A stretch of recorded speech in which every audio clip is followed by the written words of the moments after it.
on lâche pas l'affaire, parce qu'on est trop tenace, il n'y a rien à faire, on lâche rien. Bonjour, mardi 18 avril, nous sommes devant l'accueil de Gardanne et nous sommes avec nos collègues de travail du pôle de gestion des bénéficiaires et nous sommes en grave surprise. L'accueil reste ouvert et donc on profite avec nos collègues pour distribuer le tract salaire emploi retraite que l'on distribue aux assurés et on reçoit toujours un aussi bon accueil. Et oui, tout le monde est conscient que le vrai problème fondamental, c'est celui du partage des richesses. On est là aussi pour sensibiliser et mobiliser les salariés et les assurés sur les problèmes de l'assurance maladie. Un repli du maillage territorial de la CEPAM 13 est déjà en cours avec la fermeture programmée de l'agence de plan de Cuc et peut-être un relogement provisoire de Saint-Louis et Burel. On a donné beaucoup d'infos dans la dernière bonne cause qu'on vous a distribuée avec le dossier spécial Accueil en danger. Mais l'articulation entre les différents canaux et l'organisation du travail entre Eptica, Amélie, téléphone, accueil physique change tous les 3 jours.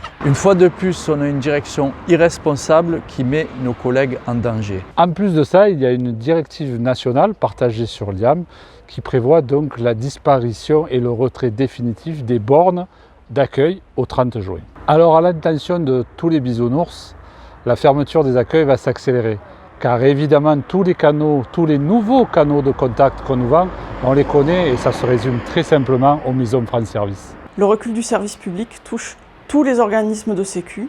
Une nouvelle illustration, c'est bien entendu cette nouvelle réforme des retraites qui mettrait les pensionnés dans la galère pour connaître leur situation et aussi les salariés des CARSAT qui ont connu de nombreuses réorganisations et de nombreuses dégradations de travail depuis ces dernières années. Petite info sur la prime d'intéressement, vous devez demander le versement de cette prime en cliquant jusqu'au 5 mai sur le lien qui vous a été envoyé aujourd'hui par le service B.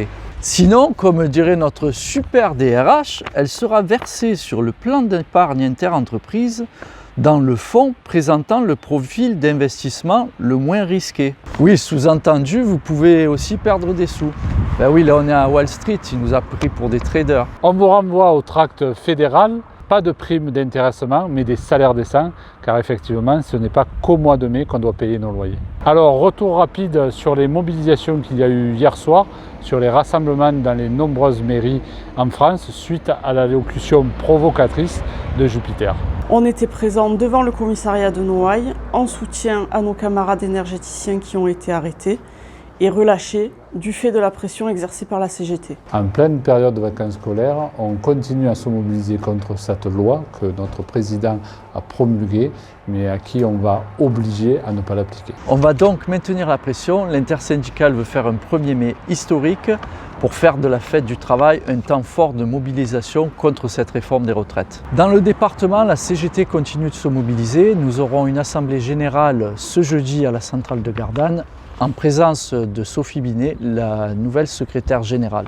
De notre côté, on continue à organiser les grèves surprises devant les accueils de la CEPAM 13. Aujourd'hui à Gardanne, sur 9 présents, il y avait 8 grévistes, ça donne encore 88% de grévistes. Continuez à nous suivre, on lâche rien.